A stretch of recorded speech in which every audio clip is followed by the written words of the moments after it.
Свернувшись калачиком в углу этой каменной коробки, Андрей боялся открыть глаза. Ему не было стыдно, ибо ему было на это наплевать. Но ему было страшно, что никто не слышит того, что слышит он.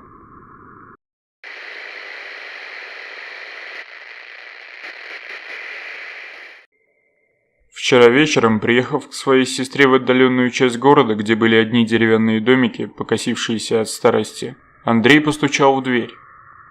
Даже не заходя, было понятно, что веселье в самом разгаре. Громкая музыка, смех, которые пронизывали стены этого дома, разносились по всему частному сектору. Ребята отмечали 25-летие сестры Андрея Светланы. «Андрей», – начал разговор Дима, когда они вышли покурить во двор. «Помнишь, как ты боялся тот дом?» Андрей сразу взглянул на дом через дорогу с выбитыми окнами. На него сразу нахлынули воспоминания, как в детстве каждый раз перед тем, как он выходил гулять, ему говорила бабушка, чтобы он никогда не заходил в этот дом. По ее словам, все, кто посещал этот дом, умирали в страшных муках. В этом доме жил призрак умершего владельца, который привязывался к каждому, кто переступит порог его дома, и истязал до самой смерти жертву. Все смеялись над этой историей, но после 2 самоубийств новых жильцов этого дома обходили его стороной. «Но ты как бы тоже никогда не заходил туда», – произнес Андрей. «Нам было лет по 15.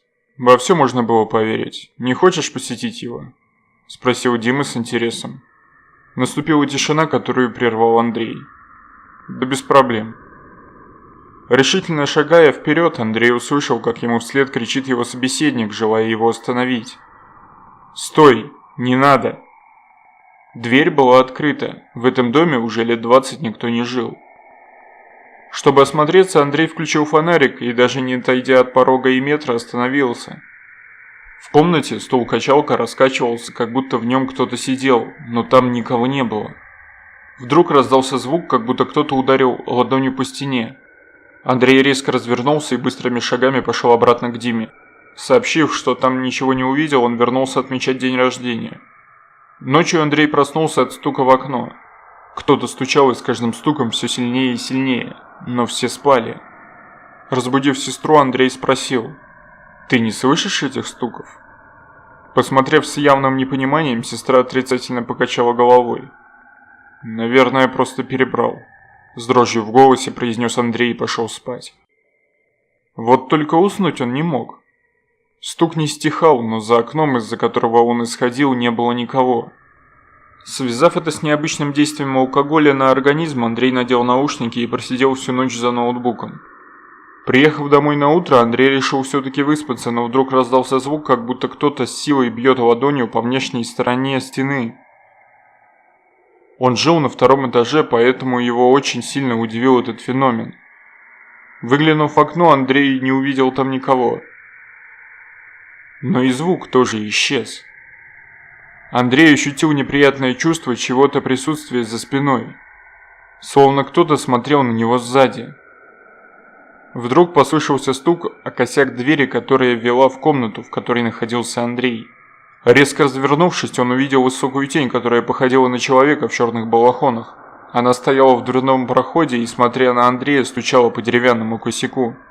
Спустя секунду тень исчезла, и вновь раздались звуки из-за окна. Выглянув в окно, Андрей увидел, что тень, витая в воздухе, бьет по каменной стене ладонью все сильнее и сильнее. Выбежав из квартиры, Андрей побежал к своему другу Диме. Все рассказав, Андрей надеялся на то, что он поверит. «Ты слышишь это?» – спросил Андрей с надеждой, смотря на своего собеседника. «Что?» «Эти звуки. Звуки, ты слышишь это? За стеной?» – спросил Андрей. «Я сейчас позвоню твоей сестре», – произнес Дима и пошел за телефоном. Он ничего не слышал, и Андрей понял, что сходит с ума. Свернувшись калачиком в углу этой каменной коробки, Андрей боялся открыть глаза.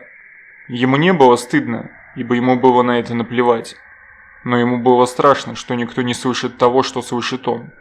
Эти звуки не стихали, а наоборот усиливались с каждой минутой. Дима с сестрой решили вызвать скорую, дабы иного решения они не нашли. Спустя неделю, засыпая только подтельное снотворное в палате психиатрической лечебницы, Андрей был уже на грани сумасшествия. а тень снаружи все сильнее и сильнее била своей ладонью по стене, за которой он лежал. Если вам понравилась история, ставьте пальцы вверх, подписывайтесь и не забудьте нажать на колокольчик, чтобы получать уведомления о новых видео. Всем пока и спокойной ночи!